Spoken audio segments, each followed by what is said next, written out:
Muy buenas tardes o buenas noches, como usted lo prefiera.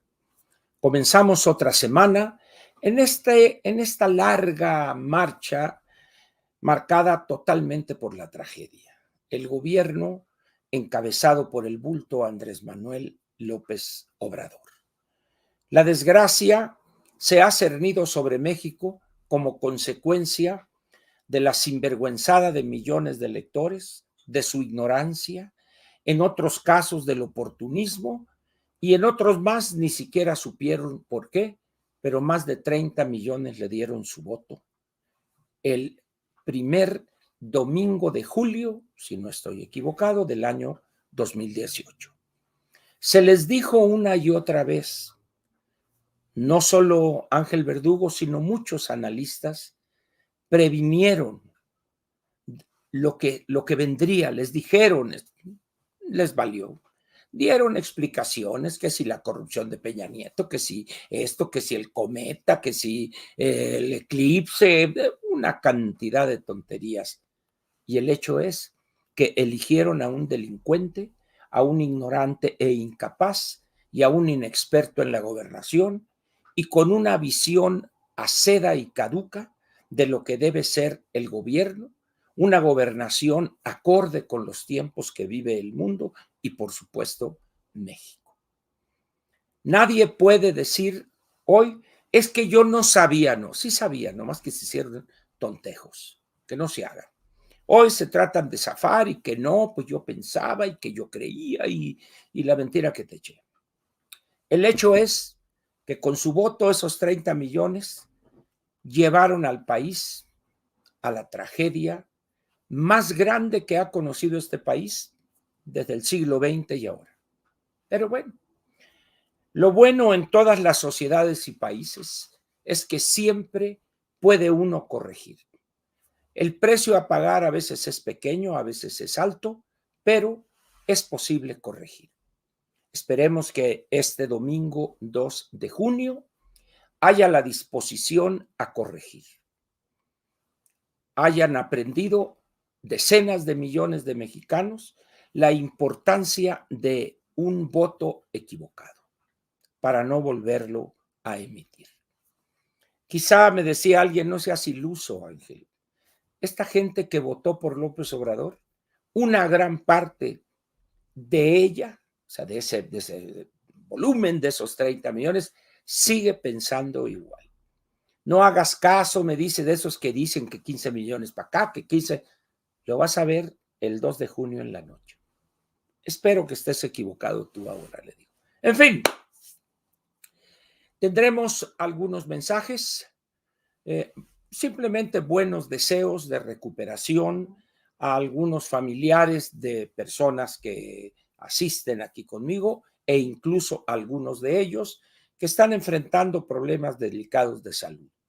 A todos ellos o a sus familiares, en caso de que así fuere, por favor, confíen, seamos optimistas aun cuando la realidad a veces le dice a uno, esto se acabó.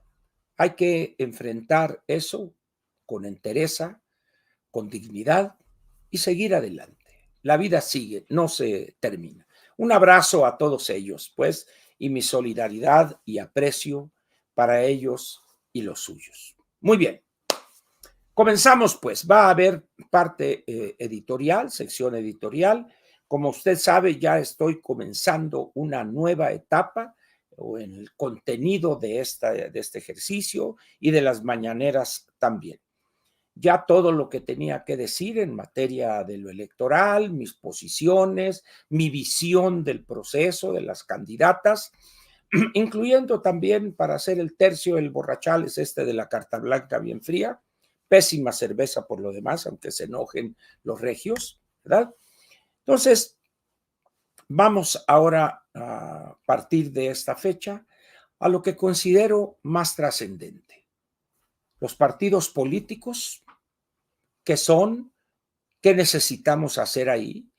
¿Cómo vamos a hacer eso? ¿Qué cambios urgen?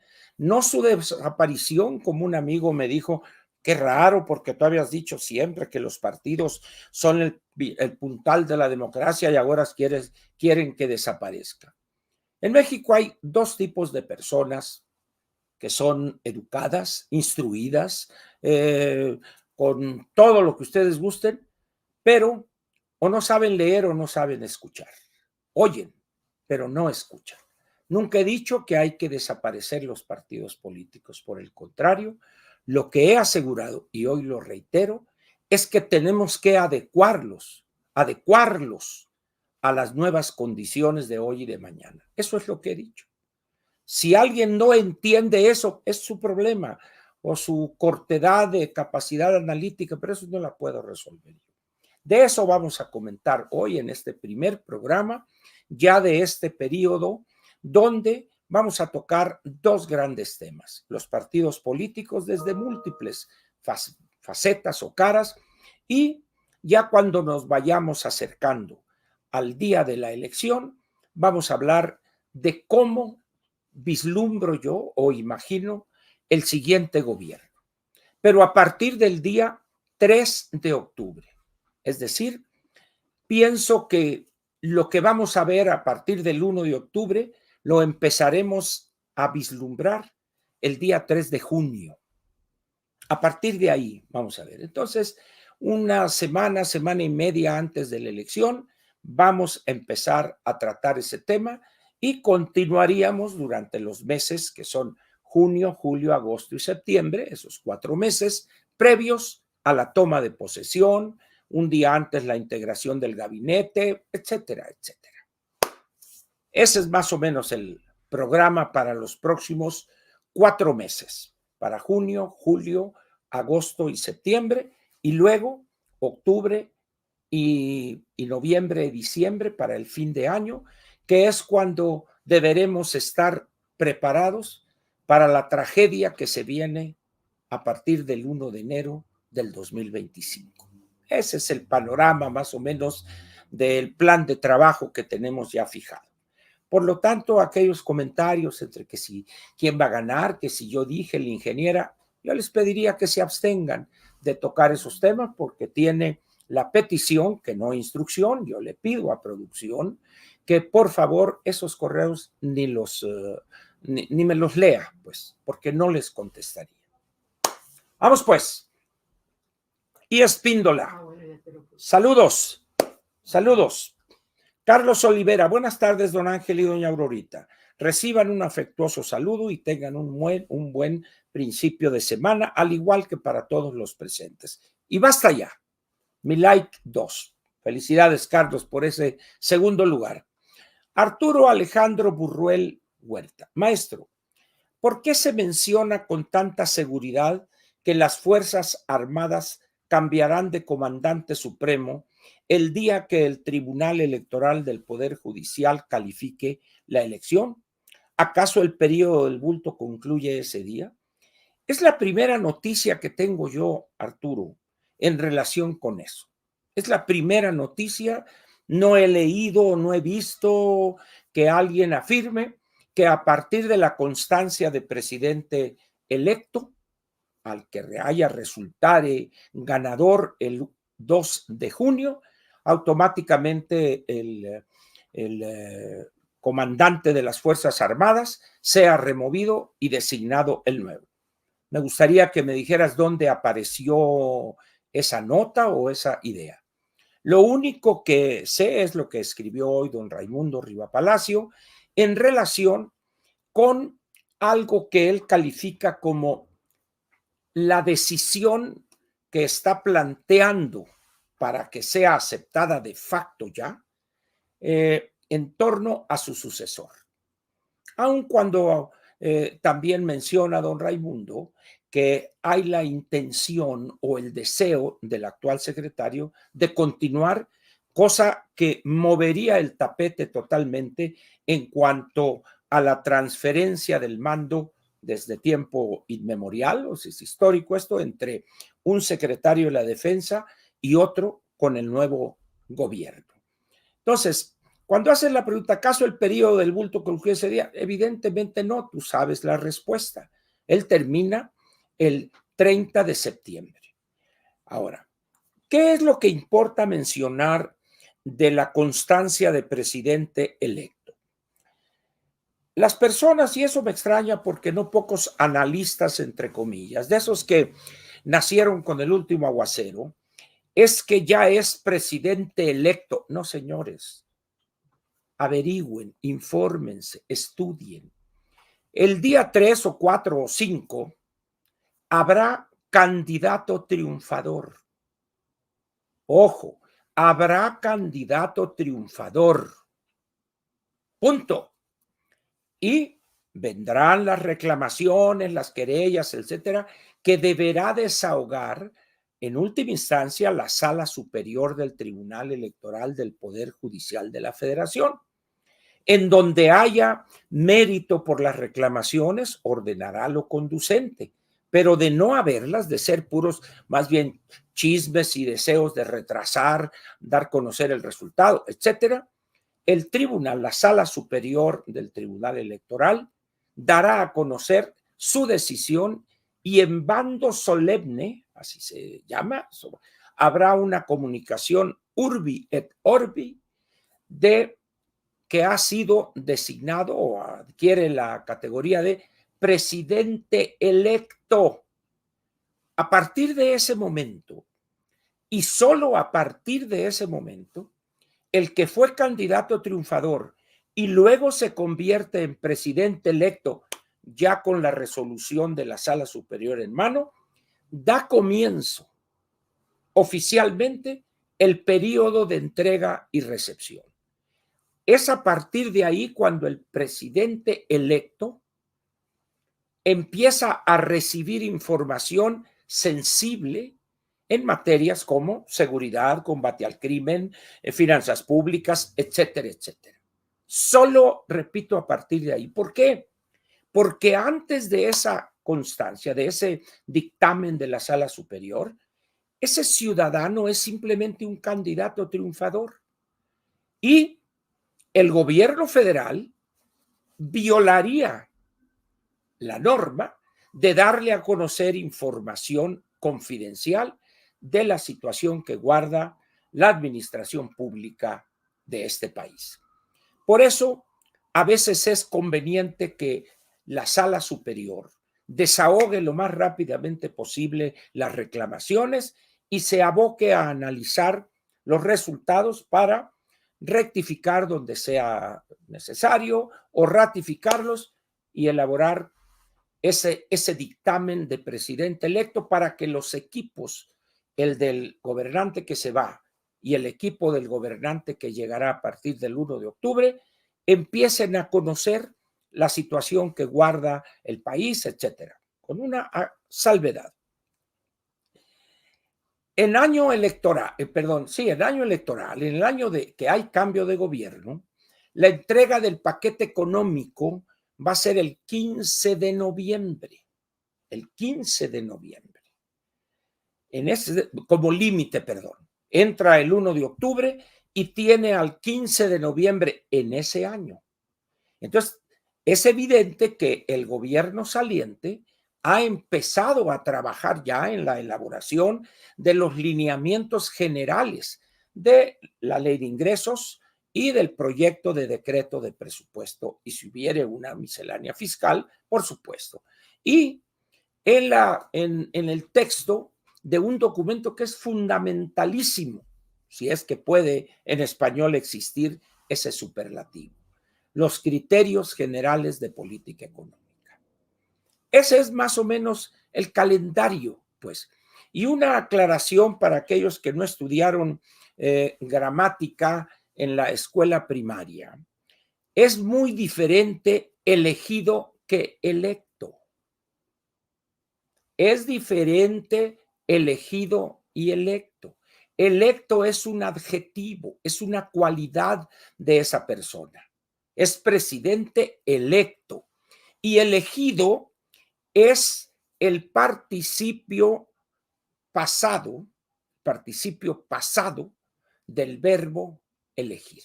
Son cosas completamente diferentes. Eso es un breviario cultural de la Universidad de San José de Bacum para los ignorantes en materia gramatical y conjugación de verbos. Seguimos. Jesús Miranda, buenas tardes, señores, a todos los verdugo lovers. Don Ángel, al que entendió, entendió respecto a la mañanera de hoy. Para adelante, así es. Porque eso de andarles explicando y que miren acá, señores, en el tercer decenio del siglo XXI, el que entendió, entendió. El que no entendió, pues que busque comprar neuronas en el supermercado y ponérselas, porque no nos vamos a detener para explicarles una y otra y otra y otra vez a los que no entienden. El otro día me dice una persona, me dice, oiga, no encuentro la liga de ese libro sobre los Chicago Boys. Y dice uno, ¿qué hace uno ante esa persona? La pregunta es, de forma amable, pues, ¿qué le digo, señor? Revise usted el video. Ahí están las dos ligas, tanto de la entrevista que hizo esta periodista como la película, el documental. ¿Qué más puedo hacer? Pues, es decir, hemos generado una o varias generaciones de mexicanos holgazanes intelectualmente hablando. Quieren que todo se les dé procesado. Aquí, mira, aquí está, apúntale ahí, ¿eh? Esta es la liga. No, señores, ya son adultos ustedes. Si tienen interés en buscar esa liga, háganlo, piénselo, ¿cómo le haría? Chicago Boys, órale, pum, película, Chicago Boys en Google o en YouTube. Digo, esfuércense, pues, y no digan esfórcense, es un barbarismo eso, esfuércense. Algunos se enojan porque dicen, no, usted sábelo todo. No, yo sé pocas cosas, pero las aprendí bien. Esa es la diferencia. Muy bien, el que entendió, entendió. Adelante. José Rodríguez, saludos y muchas gracias. Tu presencia y apoyo. Gracias. José Luis García Torres, gracias. Muy buenas tardes, don Ángel y señora Aurorita. Comenzamos una semana menos de este desastre. Cubierta mi aportación, muchas gracias. Y listo para el aprendizaje. Like 40, a darle y no es mole de olla. Esto es un menudo con pata estilo sonorense. Nutritivo, con mucho colesterol, eso sí. Un colesterol de carne de res que va directo a las coronarias. Ni con un taladro neumático eliminan esa placa que genera el menudo. Pero qué sabroso. Saludos, José Luis. Teresa Anaya, gracias por tu presencia y tu apoyo, Tere. Yolosochitl Ocaña, fíjense mi pronunciación del náhuatl, Yolosochitl, nada pescado. Gracias por la presencia y el apoyo, Yolosochitl. Mariana Valle, igualmente gracias por tu presencia y tu apoyo. Don Ángel, el Bulto López está enojado con el tribunal del INE porque un magistrado quiere prohibir su horrible libro. Gracias. Este es un tema interesante, el de la prohibición del libro. Es evidente que este ladrillo inservible e inútil, que además no lo escribió el presidente, seguramente es un equipo encabezado por el que lavaba los gatos de propiedad de Carlos Monsiváis. Ahora voy a reclamar derecho de autor, porque ya hay incluso una dirección ahí, el Bañagatos. Ese es, voy a tener que registrarlo, ese nombre, esa invención es mía, ese apodo. Es que móchense con un cuerno. Les decía, el libro es vil y burda propaganda. Que hicimos esto, que acá. No es cierto eso. Son mentiras, mal escritas, abigarrado, 650, 700 páginas.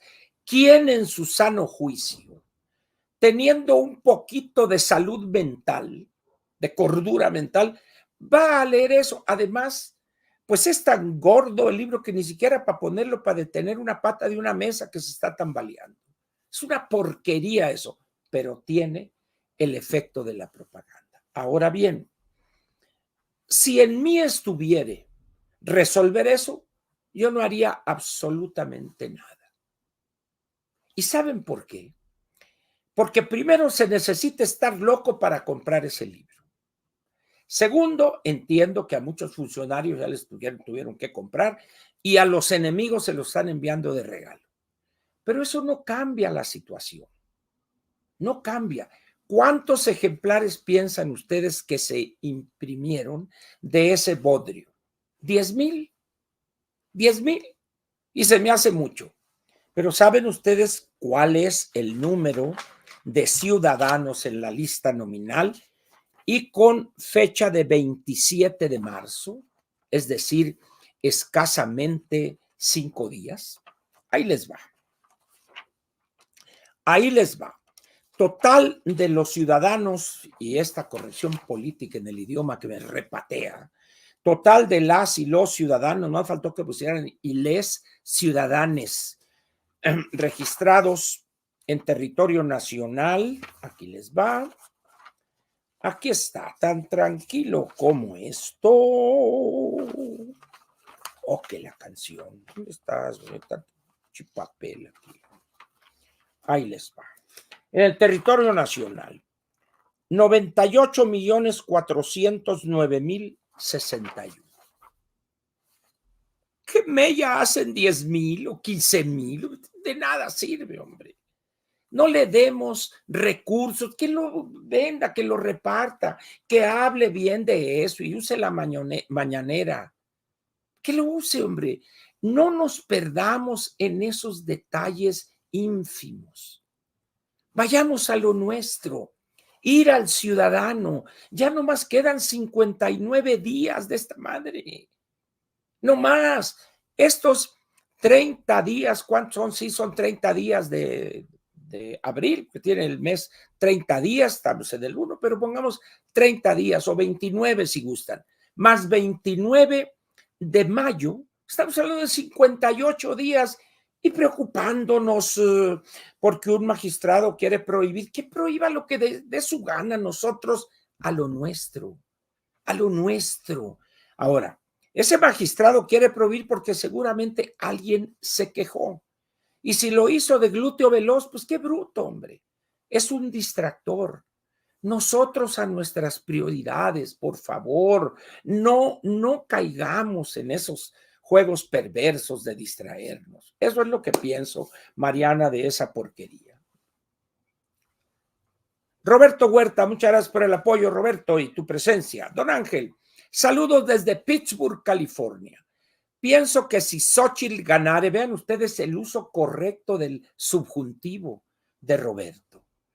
AMLO no se presentaría, además, la concordancia correcta con el pospretérito del indicativo. Y como dirían, el que entendió, entendió. A entregar la banda presidencial.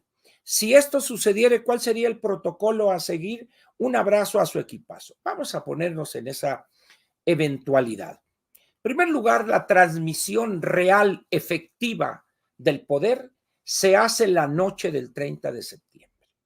Ahí, en una ceremonia que se transmite en cadena nacional, pero es una ceremonia privada, donde los secretarios de la Defensa Nacional y de la Marina Armada de México se presentan ante el presidente electo, que a partir del primer segundo de esa noche, de la madrugada, ya sería presidente constitucional.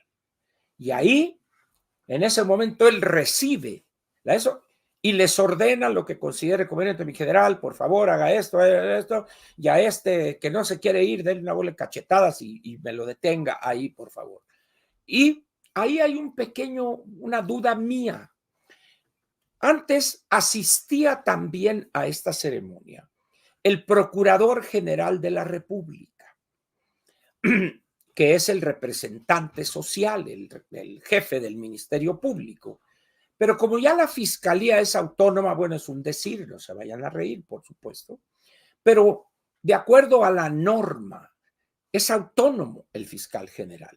Entonces yo no sé si alguien va a despertar y van a sacar del sarcófago al doctor Gers Manero para que esté ahí como invitado silente ahí, ¿verdad? Vamos a ver cómo resuelven eso. Ahora bien, A partir de ese primer segundo, ya el presidente o el triunfador de la elección y que hubiera recibido la constancia de presidente electo, ya manda sobre las Fuerzas Armadas y las policías y la Guardia Nacional.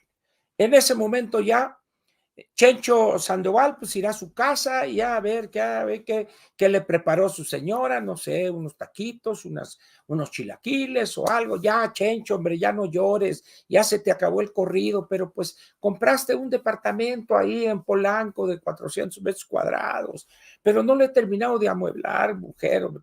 Pues ya caerá, hombre, ahí del guardadito que tienes, ahí lo podemos acomodar. Pero ya a partir de ese momento ya hay presidente de la República. La ceremonia que se celebra al otro día, el 1 o ese mismo día, pero más tarde, el 1 de octubre, es para cumplir con el protocolo. Pero quien llega ahí a rendir la protesta de ley es ya el presidente de la República. Es ya el presidente de la República. ¿Y por qué? Porque a él el Poder Judicial le otorgó la constancia de presidente electo y ya recibió a los nuevos comandantes de las Fuerzas Armadas y al nuevo secretario de la Marina Armada de México. Punto. Ya.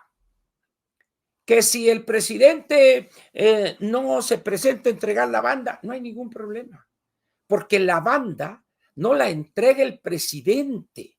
Yo no entiendo por qué no se han dado cuenta de esto en esas ceremonias. El presidente lleva ahí acomodada, medio guangona, una... Ahora va a ser una cosa interesante, porque él, pues ya ven el rumen que tiene tamaño rotoplas. ¿Verdad? Si, si ganara la ingeniera, pues le quedaría bien, son de la misma rodada. Entonces estaría bien, se le acomodaría bien la banda. Pero si ganara la anticientífica, pues es una tablita, como dicen en mi tierra, le van a dar la banda. Entonces, si se han fijado y recuerdan esa ceremonia, el presidente saliente se quita la banda y se la entrega al diputado presidente del Congreso. En ese momento es no presidente de la Cámara de Diputados, es una sesión general solemne del Congreso de la Unión y el presidente de la mesa directiva de la Cámara de Diputados, ahí en ese momento funge como presidente del Congreso. Recibe la banda y la hace entrega para que ella misma, la ganadora, se la coloque. Entonces, si el presidente no quiere asistir, que no asista, porque puede ser que el presidente de la Suprema Corte sea el que entregue la punto. O sea, es totalmente irrelevante un berrinche de este tipo del presidente. Ahora, si no asiste, pues como dirían en mi tierra, sacó boleto el vato. Que se aguante, nada más que se aguante. Eso es lo que pienso. Abrazo también para ti. Tocayasa querida, Ángeles Zavala. Don Ángel, mi familia querida, nadie que haya visto sus idioteces como Paseo de la Reforma, esto se refiere al bloqueo de Paseo de la Reforma. Su payasada de la presidencia legítima, nadie podía pensar que fuera sensato y buen gobernante. ¿Cómo engañó a tanta gente inteligente? Por la simple y sencilla razón, Tocaya, de que no son inteligentes. Aparentan serlo. Pero a veces esa inteligencia que sin duda muchos tienen es para hacer negocios, para robar, para sinvergüenzadas, para el oportunismo, para ver qué pepena. Entonces dice, ¿cómo engañó a tanta? No los engañó, sabían perfectamente la clase de araña que era en sus tiempos de delincuente de todo tipo López Obrador, empezando por su natal Tabasco. Hay veces que a uno no lo engañan, uno se deja engañar. Se deja, uno le gusta eso. Eso ya cae dentro de los terrenos de la psiquiatría, del psicoanálisis. Nosotros, pues tú y yo somos campesinos, hombre, gente de trabajo, de la cultura del esfuerzo. No llega nuestra inteligencia a esos niveles. No nos preocupemos por entender eso. Dejémoslo. Demos gracias porque ese 30 de septiembre en la noche el cielo va a empezar a abrirse. No importa que llegare a ganar la anticientífica, no importa, pero ya estaríamos ante un nuevo cielo. Saludos y un abrazo, Tocayasa. Lecturalia. Buenas noches, equipo Verdugo. Vamos a ver, déjenme ver cómo vamos. Perfecto. Equipo Don Ángel, muy interesante su mañanera de hoy. Otro de los temas que creo que están por encima de quién gane la elección será la reconciliación entre los ciudadanos. ¿Lo ve factible después de un gobierno tan polarizante como el del bulto? La verdad, pienso que no. Pero ese tema preferiría dejarlo para cuando dijimos 1 o 2 semanas antes del cambio de gobierno. Allá alrededor de, no sé, la última decena de septiembre. ¿Por qué? Porque vamos a empezar a ver nosotros cuál será la visión que tiene una u otra de las dos potenciales ganadoras en relación con la polarización. Y hay otra pregunta que la dejaremos para ese momento, su respuesta. La otra pregunta es la siguiente: ¿estarán dispuestas ambas a iniciar, a comenzar una campaña de reconciliación? Y la segunda pregunta que va ligada a esa: ¿estaría dispuesto Morena y la bola de sinvergüenzas que están ahí, que ya se imaginaban en la presidencia, a aceptar que hubiere reconciliación promovida por la ingeniera? Es más, ni siquiera promovida por la misma anticientífica. ¿Por qué? Porque, oye, ¿cómo que reconciliación? Si todavía no me ha tocado a mí, dejen que me toque. Y esto me lleva a una caricatura que hizo el gran Abel Quesada allá por los años 60. Se dio un caso de un soborno, no me acuerdo si fue los años 60 o años 70. Se dio un escándalo donde la compañía norteamericana que se dedica, entre otras cosas, a la fabricación de llantas y otros productos de hule, bandas, etcétera, Goodyear Oxo, de una corrupción, de un soborno que había entregado algún funcionario mexicano, etcétera, etcétera, y se hizo un escándalo porque en Estados Unidos descubrieron eso. En México, ni en cuenta. Lo más que hubo, oye, ¿cómo eres gacho? Me diste nomás $5,000 y te dieron a ti $500,000. No, cállate con eso. Bueno, entonces se va a combatir la corrupción hasta el fondo y eso. Entonces el cartón de Abel Quesada pintaba una cola muy grande de mexicanos. Una cola muy grande, ahí gente se veía, ¿no? Y entonces el diálogo, llega alguien y le pregunta, oiga, ¿y por qué está firmado o por qué están aquí haciendo esta fila, esta cola? Es que ya dicen que van a acabar la corrupción. Bueno, dice, ¿y eso qué tiene que ver con eso que están formados? Es que somos los que nos ha tocado, los que no nos ha tocado todavía la corrupción, dice. Entonces, ya que nos toque a nosotros, entonces que la combatan. Así están hoy todavía millones y millones de mexicanos que luchen contra la corrupción, pero espérense después de que yo me sirva con el cucharón del pozole. Entonces, volviendo a esto de la reconciliación. La reconciliación o el restañar heridas es un proceso complejo en las democracias que no siempre es factible de lograr. Lo primero es que se requiere un gobierno fuerte. ¿Para qué?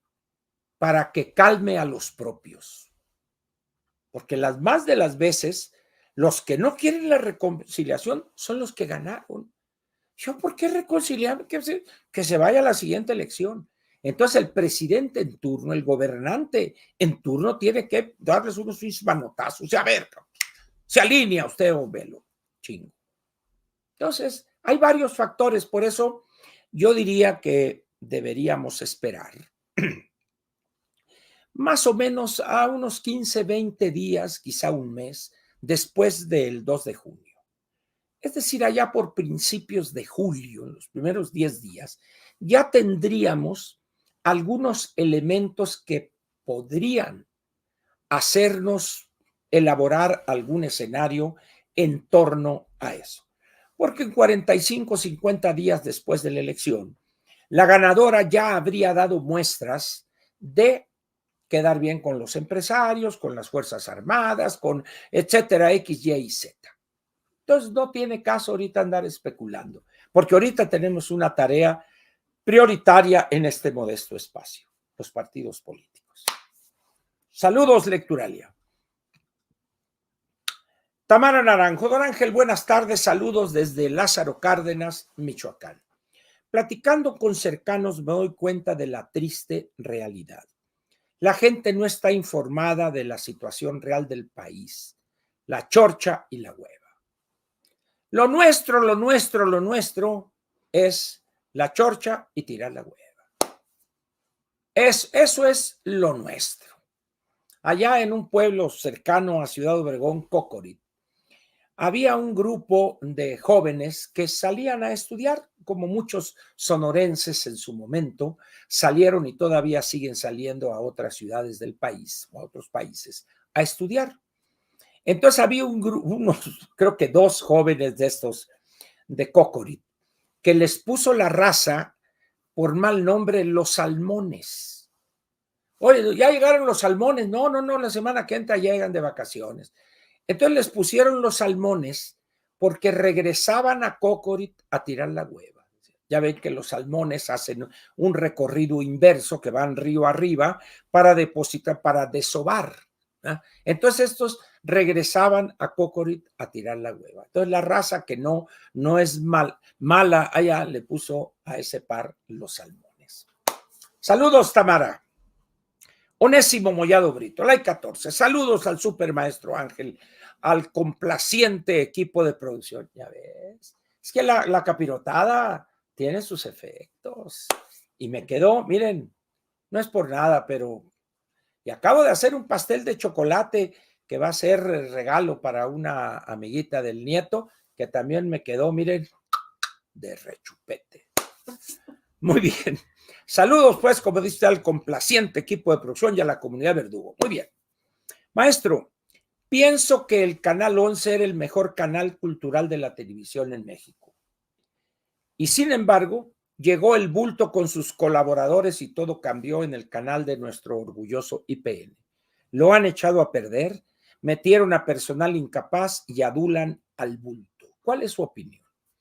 La misma, pero todavía más fuerte que la que plantea Onésimo. El canal del Politécnico formalmente depende de la Secretaría de Educación Pública. Creo que se llegó a un intento algo medio intermedio para que dependiera de la Dirección General del Politécnico. El Canal 11 tuvo a un gran director que fue muy atacado cuando fue nominado. Y al cabo de su desempeño y el tiempo que estuvo, el gran Julio Di Vela, que hizo una labor increíble, de primera en el Canal 11. Llega este gobierno y empieza ese conjunto casi infinito de pena, de no sé cómo llamarle, del personal y del canal como institución. Un conjunto no menor de cómicos de quinta que piensan ser analistas políticos de tercera, que son los que tiran línea y hacen y deshacen aquí. Uno de ellos, no recuerdo su nombre, es un tipo que ha participado en programas ahí medio cómicos desde hace muchos años, en un programa que se llamaba antes en la W, en radio, El hueso se llamaba el programa. Y este joven participaba ahí, y su gran característica que lo identificaba inmediatamente era una dentadura que yo no sé, parece que cuando él era niño agarraron los dientes y se los aventaron, chuecos, deformes.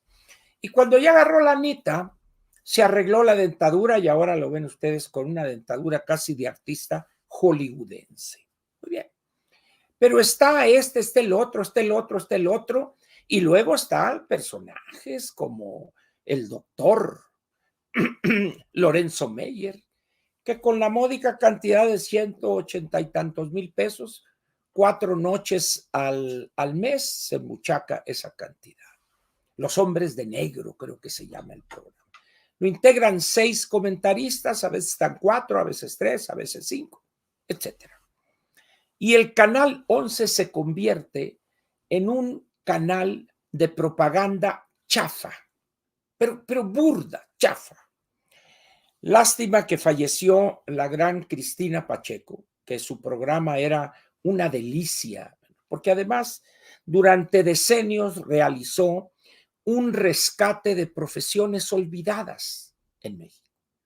Profesiones como esta, por ejemplo, ¿quién fabrica los sombreros de charro de los grandes cantantes de ranchero, por ejemplo, en su momento de Vicente Fernández?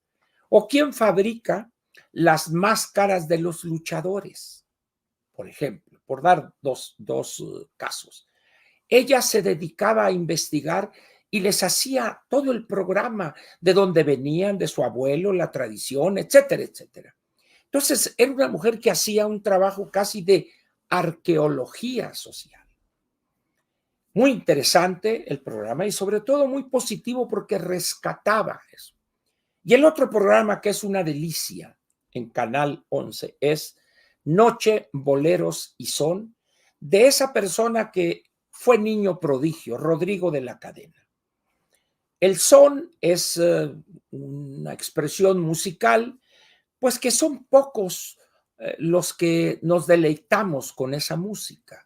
Ahorita entre el reggaetón y el perreo y que bájate por ahí, súbete por acá y pégate por acá, mi amor, y los raperos,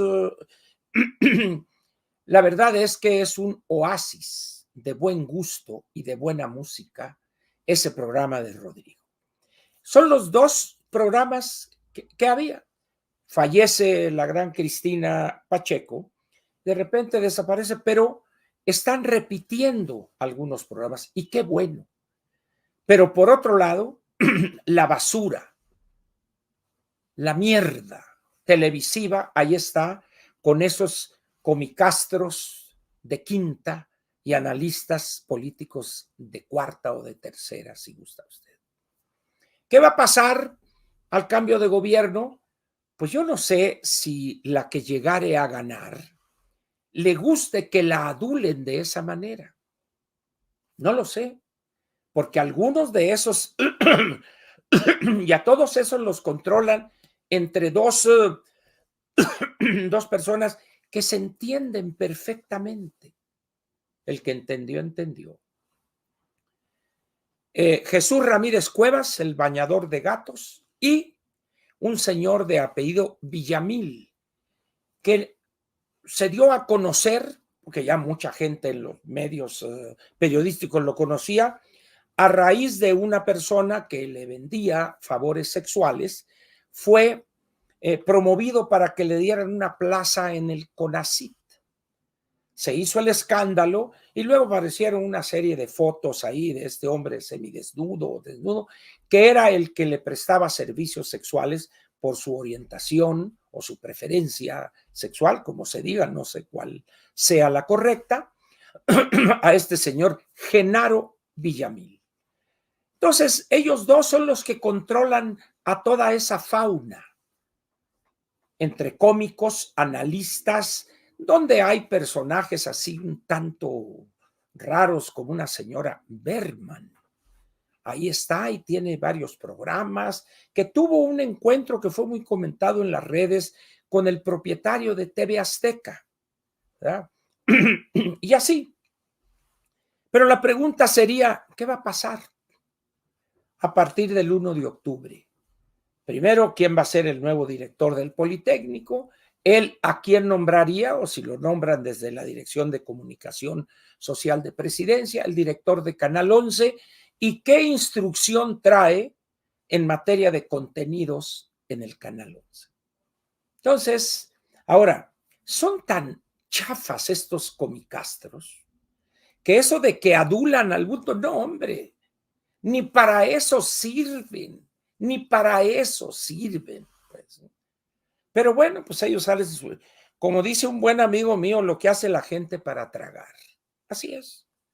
Tienen que vender una ínfima cantidad de dignidad que quizá les quedaba para poder tragar. Ahí están, véalos usted, si no los ha visto. ¿No? Es lamentable el nivel en el que tienen a Canal 11. Pero bueno, pero todos esos problemas o esas situaciones se pueden y deben corregirse. Saludos, Onésimo. Julio Chacón, gracias por tu apoyo y tu presencia. Buenas tardes, don Ángel y comunidad. Tengo un problema. Soy adicto a las mañaneras, platicas con Ángel y sobre todo a dos irreverentes. Pero muchas gracias. Es un vicio muy bueno y educativo. Muchísimas gracias por tus palabras, Julio. Y no olvides que aquí seguiremos. No olvides que aquí seguiremos. No obstante lo que me digan algunos, oye, que tú, que... Como decía mi papá cuando yo era chavaco, mire, mijo, al que no le gusta el fuste, que lo tire y monte a raíz. El fuste es la silla de montar. Y hay personas a las que no les gusta la silla de montar, prefieren montar a pelo.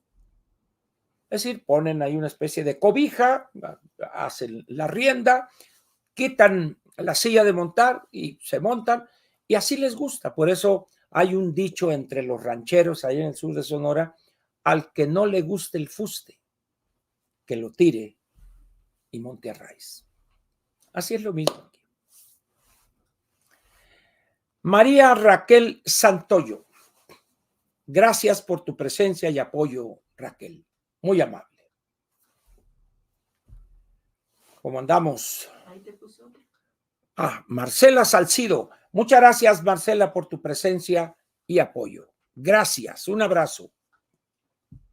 Pues yo creo que ya una más, ya estamos en la parte editorial. A partir de este momento comienza la parte editorial de Platica con Ángel, la correspondiente al 1 de abril del año 2024. El tema de hoy lo he sintetizado de esta manera. Hablemos ahora de los partidos. Esto va a ser más bien un conjunto de pláticas sobre los partidos. Vamos a empezar un poco con una perspectiva histórica, los diferentes partidos, aclarando para qué sirven, etcétera, para luego llegar quizá en el segundo o tercer, de aquí al viernes, a la situación actual de México y el origen de estos partidos que padecemos y cuál sería el futuro de ellos. Más o menos esa sería la mecánica. Vamos a ver. Los partidos políticos no es un fenómeno sociopolítico nuevo. Los partidos han existido desde hace muchos años, varios siglos. Sin embargo, si nos atenemos a lo que podrían llamar, y que algunos han llamado la Biblia de los partidos políticos, es un libro pesado, de lectura, de escritura abigarrada, no es un libro fácil de leer. Y esto fue texto durante muchísimos años, no sé si lo siga siendo, en las facultades de ciencias políticas. Este es un libro clásico entre clásicos en torno a los partidos políticos y ese es su título, Los partidos políticos. Esta edición que tengo aquí es la edición del Fondo de Cultura Económica. Fue traducida por dos sociólogos que estudiaron en Francia, la señora Julieta Campos, escritora además, y Enrique González Pedrero, que fue integrante de ese grupo que políticamente estaba ligado a Martínez Manatú en la sucesión del presidente Díaz Ordaz, y por lo tanto estaban en contra de Echeverría, y era una mafia política que había en la universidad, porque esta institución educativa ha perdido mucho de su carácter. A partir de esos grupos, donde estaban los González Casanova, Víctor Flores Olea, Enrique González Pedrero, todos ellos integraban un grupo, no voy a decir de presión, ¿verdad? Pero eran los intelectuales, los que justificaban y analizaban la situación, etcétera, etcétera. Y para ellos el candidato que debería hacerlo, o el precandidato que debería ser candidato, era Enrique Martínez Manatú. ¿Por qué? Por afinidad, porque era el que aparentaba ser un demócrata, lo que ustedes gusten. No más que se les atravesó Echeverría en el camino y como buenos oportunistas se integraron con Echeverría. O sea que el gusto y la lealtad a Martínez Manatú se les acabó muy pronto y terminaron trabajando para la parte teórica de la campaña con Luis Echeverría. Incluso se habla de este lema del presidente Echeverría, porque con la, ¿cómo decía él? Con la Revolución Mexicana arriba y adelante. Entonces parece que este equipo de González Pedrero, Víctor Flores Olea, todos esos fueron los que acuñaron ese chisme que corría en aquellos años. Y todos ellos obtuvieron grandes posiciones. González Pedrero fue incluso relevante sus cargos en el PRI, fue gobernador de Tabasco, etcétera, etcétera. Incluso a la señora Julieta Campos, que en paz descanse, le publicó el Fondo de Cultura Económica, un libro que se hizo famoso en aquellos años. Ella es cubana de origen, era cubana. El título era algo así, ¿por qué hay pobres? O cómo son los pobres, alguna cosa. Si alguien recuerda eso, si me pudiere, por favor, decir cuál fue el título de ese libro de la doctora Julieta Campos. Y entonces la raza decía, miren lo que sucede en Tabasco, que llegó la esposa del nuevo gobernador y se enteró que había pobres. La raza ya ven cómo es, ¿no? Ya saben cómo es. Pero el caso es que ellos dos tradujeron esta obra clásica del señor Maurice Duverger. Incluso tengo entendido que Enrique González Pedrero y algunos otros fueron alumnos de Duverger. El libro este es un libro ya viejo, no es un libro nuevo. La primera edición en francés data de 1951 y la primera edición en español el 57. Es un libro que ha sufrido o ha experimentado muchas reimpresiones, muchas. Todavía para muchos sigue siendo la Biblia de los partidos políticos. Sin embargo, pues para los que estudian la sociología como su actividad intelectual y profesional fundamental, es posible que lo sea. Sin embargo, cuando el señor Duverger escribe Los partidos políticos en el año 51, hace prácticamente 3/4 de siglo, la situación política del mundo era completamente diferente a la actual. La globalidad era una palabra inexistente incluso. La vía democrática era anatematizada porque todavía estaba la idea de las luchas armadas de liberación para obtener la independencia. ¿Perdón? ¿Qué hacemos con los pobres? ¿Qué hacemos con los pobres? O sea, la señora se encuentra en Tabasco y dice, ay, ¿qué hacemos con los pobres? Y ya saben la raza, ¿no? Ya saben, mejor ni digo porque son unas que son casi, casi de chiste negro. Pero dice uno, ¿cómo es posible que hacemos con los pobres? Pues digo, Yo no sé si está entre las funciones de un gobernador o de la esposa de un gobernador. ¿Qué voy a hacer con tanto pobre? ¿Los va a mandar a Veracruz? ¿Los va a mandar a Campeche? ¿O a dónde? Fuchicaca. No queremos pobres aquí. Pues digo, absurdo. Sin embargo, es un ladrillón y pues en aquel entonces se podía, lo publicó el Fondo de Cultura Económica. Por ahí debe de andar algunos. Yo tengo un ejemplar allá en Ciudad Obregón. Muy bien. Pero ¿qué sucede con este texto? Tiene cosas muy, muy interesantes, sobre todo en la parte histórica, en el origen de los partidos políticos. También en la caracterización de los diferentes partidos políticos, partido de masas, partido de militantes, también del carácter del militante de un partido. Por eso es un libro que todavía tiene interés, pero es evidente que los cambios políticos, sociales que se han dado en el mundo, en algunas cosas han dejado a este libro que ya tiene casi 75 años atrás. Pero hay cosas que se pueden retomar, aquellos que tengan interés pueden obtener este libro en alguna de las librerías del Fondo de Cultura o creo que en Kindle, en la edición digital, ahí está este libro. Si es que no ha quemado todos los ejemplares, este hombre, el enemigo del jabón Camay, este señor desaliñado, sucio, que dice que dirige el Fondo de Cultura Económica. No lo dirige, lo está destruyendo. En fin. Los partidos políticos, ya vamos a ponerlo de esta manera, en la etapa del capitalismo avanzado, se ubica fundamentalmente allá por los años 1850. Recordemos que el manifiesto del Partido Comunista, escrito a la limón por Carlos Marx y Federico Engels, es de 1848.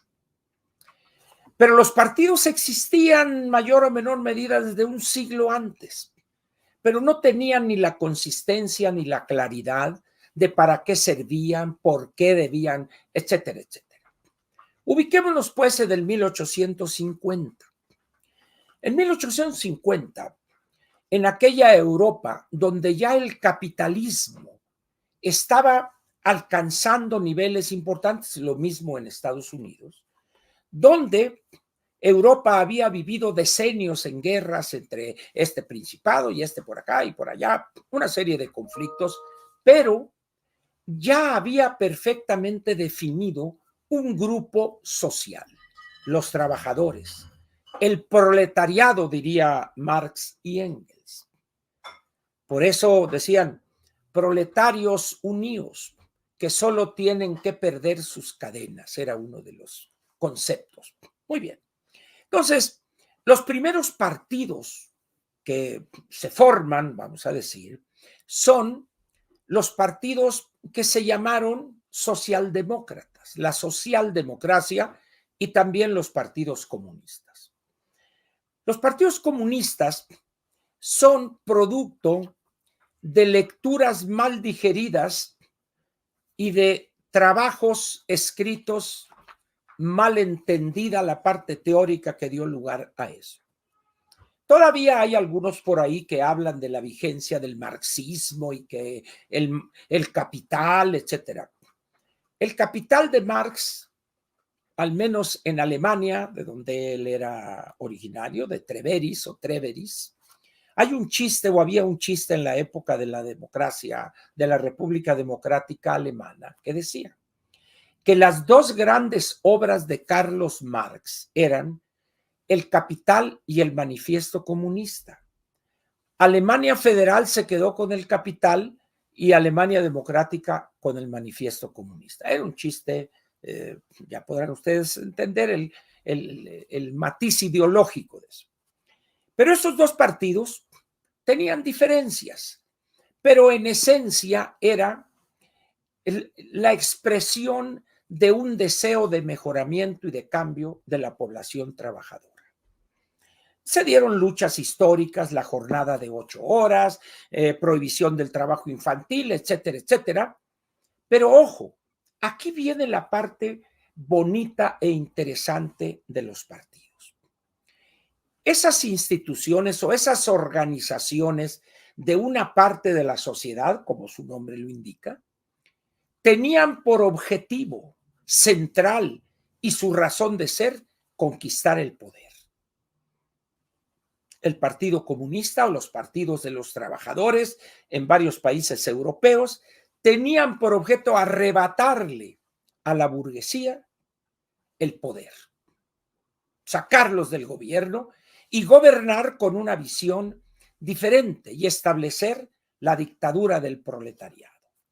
Apropiarse de los medios de producción para construir una sociedad sin clases, era el cliché que privaba en aquel entonces.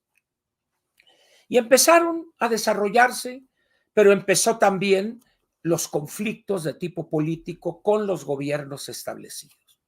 Y luego viene la Primera Guerra Mundial, y ahí hubo prácticamente un gran rompimiento entre la socialdemocracia y los partidos comunistas, los que querían la dictadura del proletariado, vamos a decir, los radicales para ponerlo fácil. Y la socialdemocracia era la parte intermedia entre el poder de la burguesía y sus planteamientos capitalistas y la dictadura del proletariado. Vamos a decir que era tomar algo de aquí y algo de allá para generar una economía dinámica, próspera, moderna, y también otorgarles a los trabajadores ciertos derechos, respeto de derechos humanos, etcétera, etcétera. Pero se viene el principio del siglo XX, donde Europa entra pronto en la Primera Guerra Mundial y, en contra de lo que planteó Carlos Marx y Engels, en el sentido de que el socialismo se establecería en una sociedad avanzada en términos del capitalismo, de la clase obrera, fue tirado a la basura. ¿Por qué? Porque el primer país que saca a la monarquía zarista y establece la dictadura del proletariado es en Rusia, el país en ese entonces más atrasado de Europa. Un país casi todavía en las postrimerías del feudalismo, siervos, campesinos pobres, etcétera, pero con un boato y una forma de vida que rivalizaba con las monarquías europeas, sin tener ni la industria ni el avance que tenían aquellos países.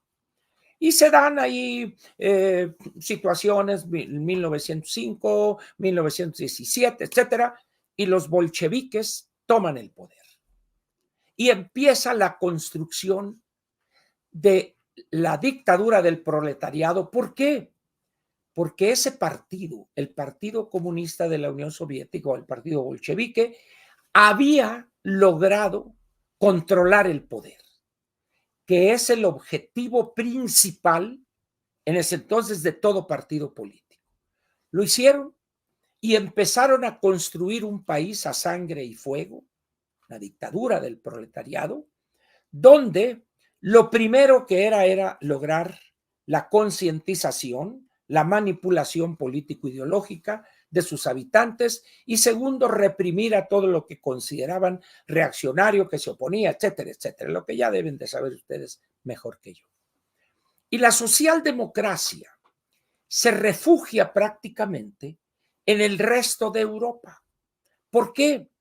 Porque al ser esos países los que tenían el capitalismo más avanzado, había también una cuestión incipiente en el respeto de ciertos derechos, de buscar la inversión, la competencia, etcétera, etcétera. Y estaban los Países Bajos, Holanda, Dinamarca, Noruega, etcétera. Estaba el Reino Unido, estaba Francia, no tanto Italia. España pues era también un país agrario, casi semifeudal, pero en esos países no triunfó los partidos comunistas. Es más, cuando se inicia la Primera Guerra Mundial, el Partido Comunista en Alemania, encabezado por dos dirigentes, Karl Liebknecht y Rosa Luxemburgo luchaban por algo que en la sociedad alemana era inconcebible, por la paz, cuando estaban en guerra con la Rusia zarista, al grado tal de que fueron capturados, sentenciados a muerte, etc. Pero viene el fin de la Primera Guerra Mundial, la Rusia o la URSS, que fue después URSS porque empezó a fuerzas a unir a otras repúblicas y tiene que negociar con las potencias, en aquel entonces vamos a llamarlas así, ¿verdad?, por la debilidad que tenía el nuevo país. Pero salieron adelante y fortalecieron a sangre y fuego después de matanzas de decenas de millones de ciudadanos soviéticos y consolidaron al PECUS, al Partido Comunista de la Unión Soviética, bajo la mano férrea de un dictador, Joseph Vissarionovich Stalin. Aquí es importante decirlo. El Partido Comunista de la Unión Soviética conquista el poder. Es decir, es un partido que cumple con el elemento central de las tareas de un partido, conquistar el poder. Entonces lo conquista el poder. Ese partido se creó, se pensó por Lenin desde fines del siglo XIX, estuvo en el exilio, clandestinamente, cuadros intelectuales revolucionarios, etcétera, pero con una claridad en el objetivo, la conquista del poder. En ese sentido, el PECUS era un verdadero partido político, una ideología, una visión de la economía, etcétera, etcétera, y una estructura, por supuesto, y una visión del mundo. Mientras tanto, ¿qué pasa en Europa? En el resto de Europa. En todos ellos había partidos comunistas, pero con poca presencia y fuerza menor en la sociedad. Sin embargo, había elecciones, había varios partidos ya que tenían por objeto también luchar políticamente para, mediante el voto, conquistar el poder.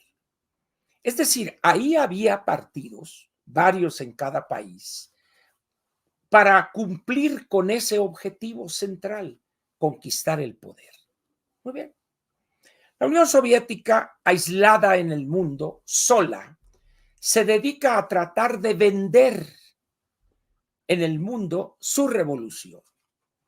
Y crearon una organización que se llamó la Tercera Internacional. O sea, un conjunto abigarrado de partidos comunistas de muchos países del mundo, incluyendo el de México. En México, la Tercera Internacional envió a un cuadro profesional de la Tercera Internacional que se llamó el señor Dimitrov, que era el mero mero, y luego creo que él mandó a un señor de origen hindú, que no recuerdo ahorita su nombre, y creó en 1919, desde arriba, desde la cúpula, una decisión política, el Partido Comunista. 1919. Muy bien.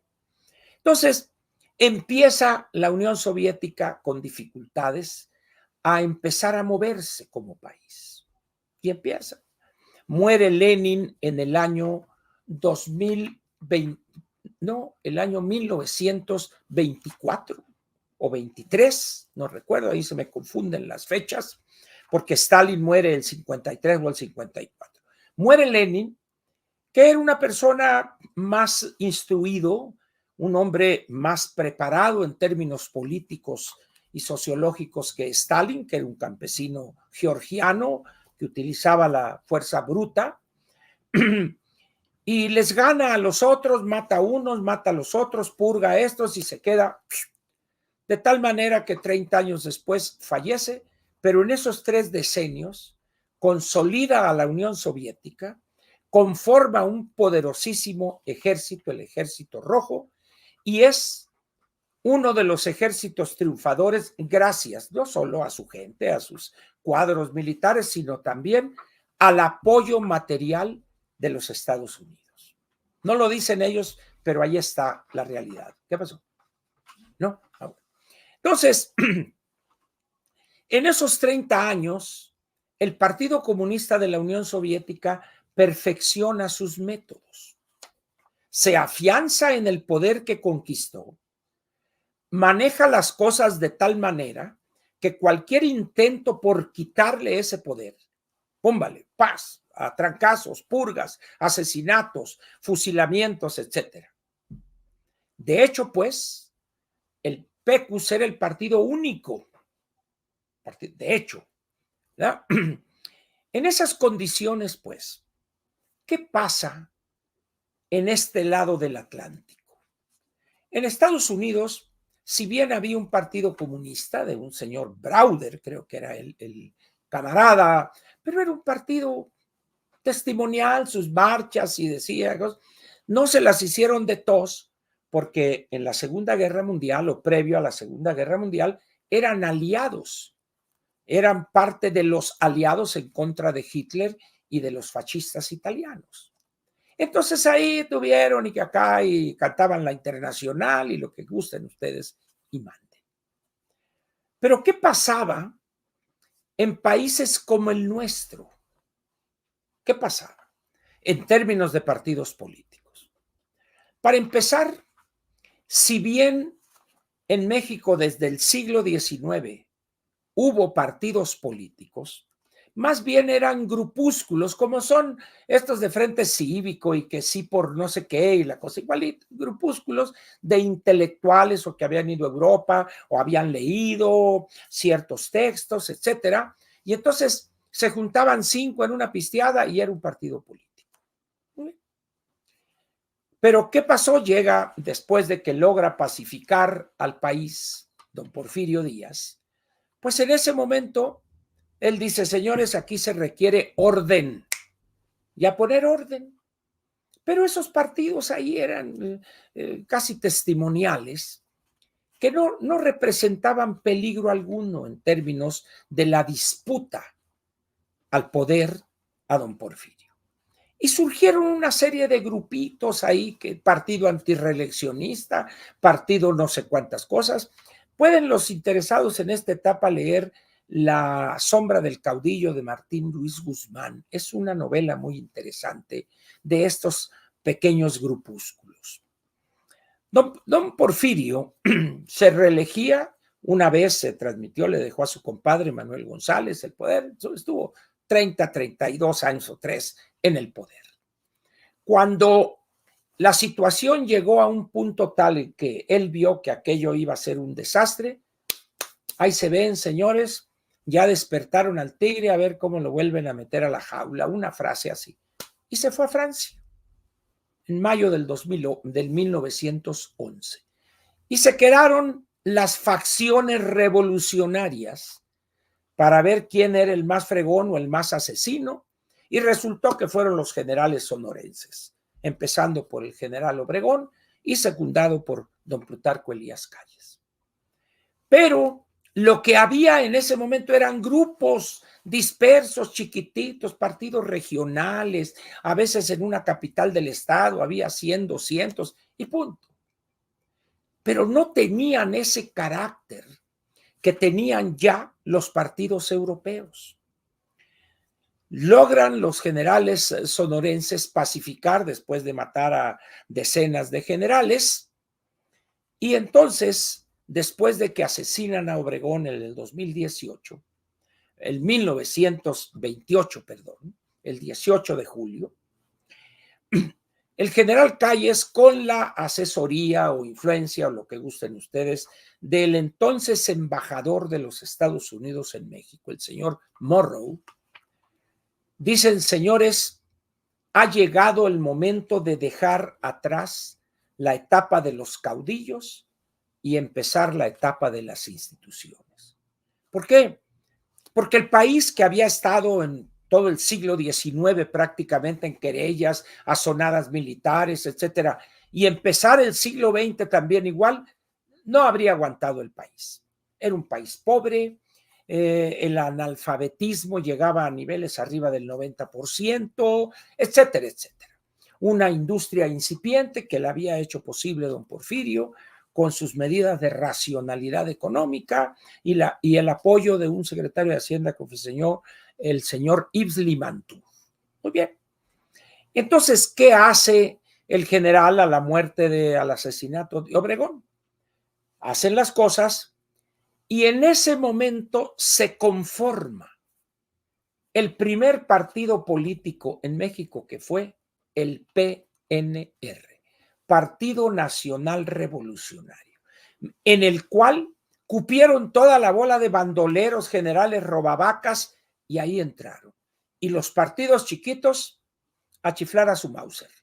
Órale, ¿quieres entrarle? Vente para acá. Aquí va a haber. Aquí va a alcanzar para todos, pero el único partido es el PNR. Y empieza una etapa muy interesante, con un elemento débil, que el PNR no surgió como explica Duverger o todos los teóricos de los partidos políticos, que el objetivo central de un partido es la conquista del poder. Ese elemento fundamental nunca lo tuvo ni se pensó tenerlo porque ellos eran el poder. Porque esos grupos, ellos tenían las armas, venían de la revolución, habían olido la pólvora, etcétera. Y ellos decían, a ver, un partido, sí, vamos, como una especie de gerencia administrativo-política. Ahí vienen muchos de los vicios que tiene hoy el sistema de partidos en México. Ahí, en ese detalle. Donde el PNR surge no para alcanzar el poder, sino para administrar el poder. De tal manera que la tarea central del PNR es conservar el poder y desarrollar una gobernación con el objetivo claro de preservar el poder, el cual habían llegado y se lo habían agandallado. ¿Por qué? Porque no llegaron mediante un proceso democrático. Ese es el mal de origen de nuestro sistema de partidos. El 29 se crea el 4 de marzo o se formaliza la creación del PNR y el país empieza a entrar a una etapa, vamos a decir, modernizadora o de vida democrática, entre comillas, lo cual es falso completamente.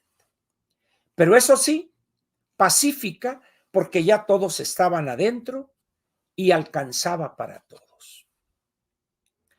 Y era tal el atraso que había en el país en materia de educación, de salud, de infraestructura, de vida política, etcétera, que todo lo que había alcanzaba para todos.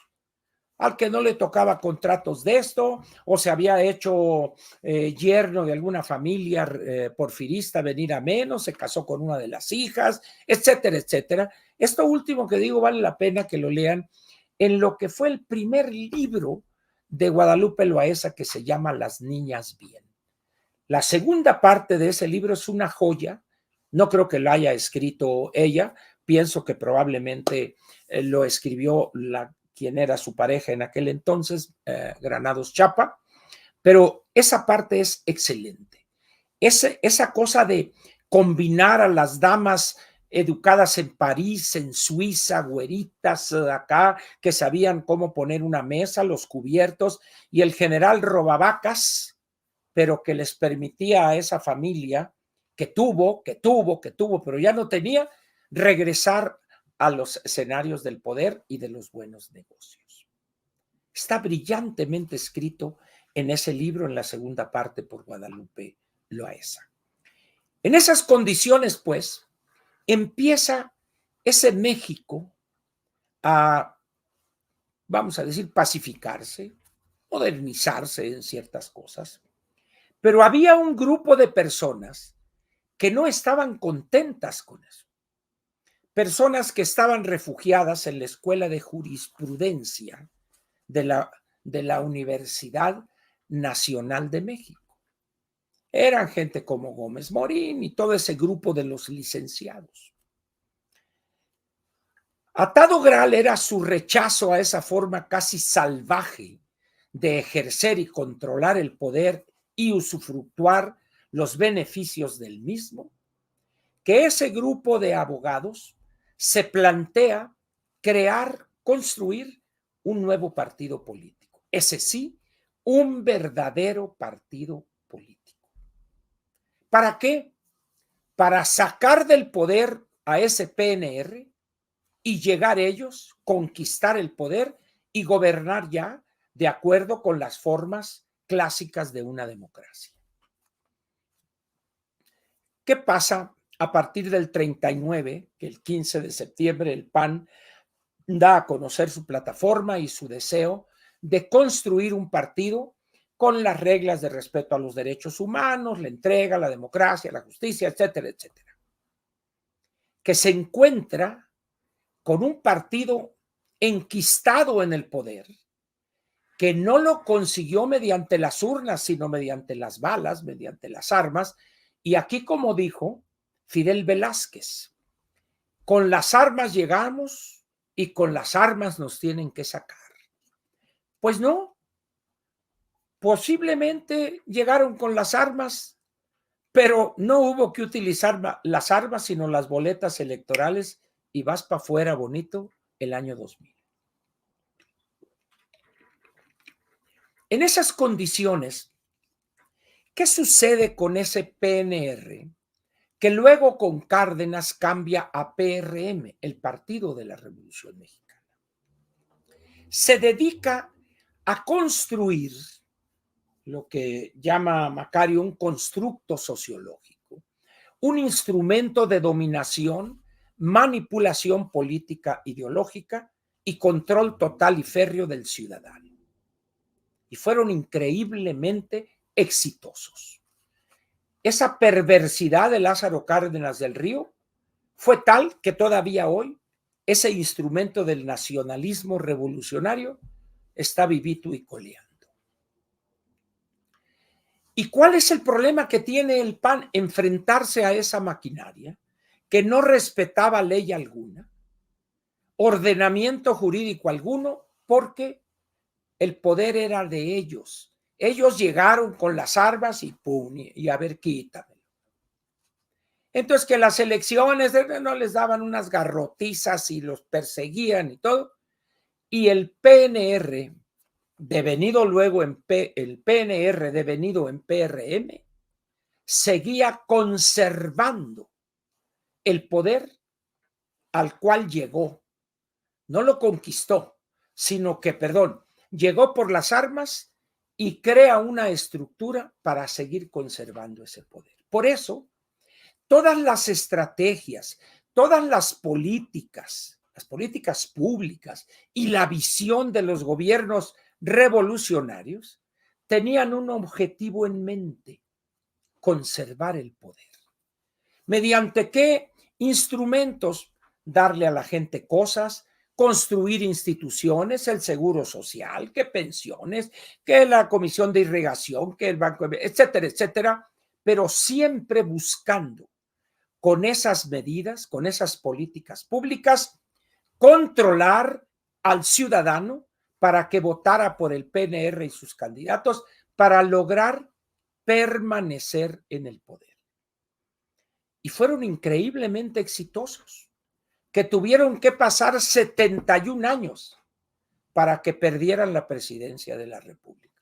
Perdieron del 89 la primera gubernatura en Baja California, habían perdido una que otra presidencia municipal, un puñadito de diputados federales, etcétera, pero la presidencia, la joya de la corona, la cereza del pastel, es el primer domingo de julio del año 2000.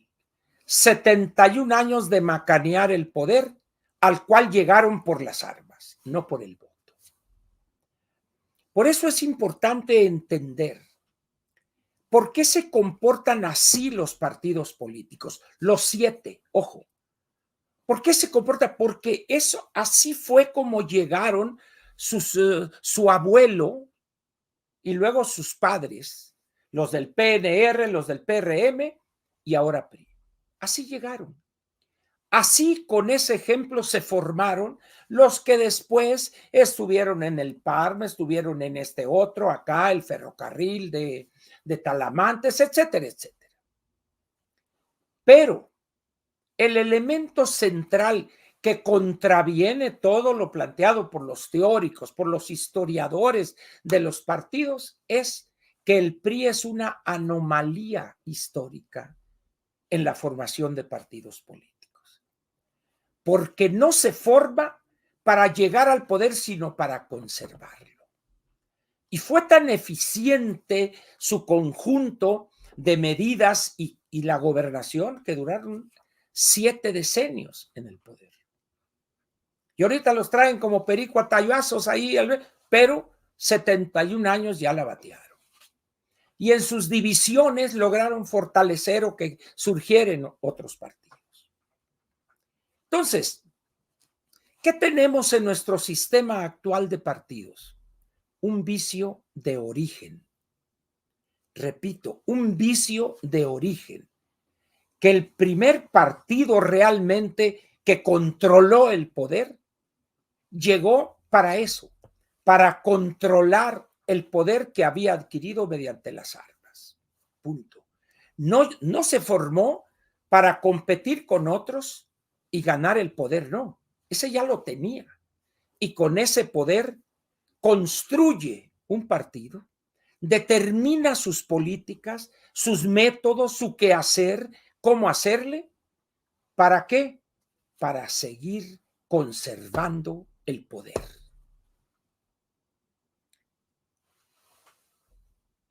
Déjame ver. Perfecto. Muy bien.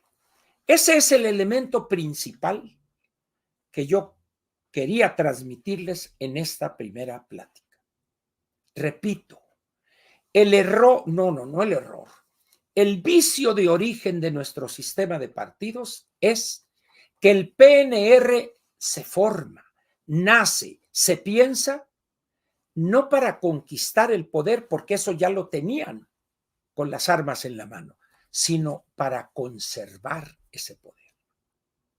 Y todo lo que han hecho posteriormente, sus maniobras, su esto, su lo otro, castigar al disidente, premiar al que se alinea, etcétera, tenía por objeto seguir haciendo realidad aquel gran objetivo, conservar para un grupo de la clase política el poder al cual habían llegado, como bien dijo Fidel Velázquez, por las armas.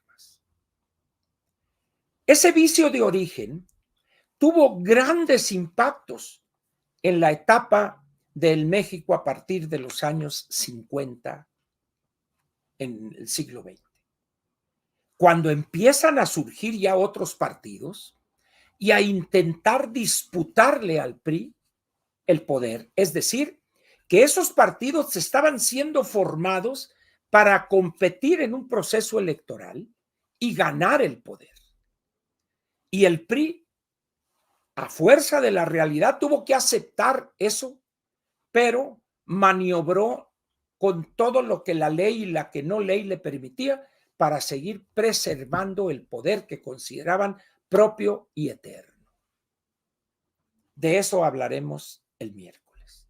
Por lo pronto, repito, quédense ustedes pues con esa idea. El PNR, abuelo del PRI, se crea, nace, no para llegar al poder, sino para conservar el poder. Mientras que la teoría clásica o el concepto de un partido político es formarse, promover en una parte de la sociedad una visión del mundo, etcétera, para en una elección democrática obtener el mayor número de votos para obtener el poder. El PRI no necesitó competir con nadie, el PNR, pues.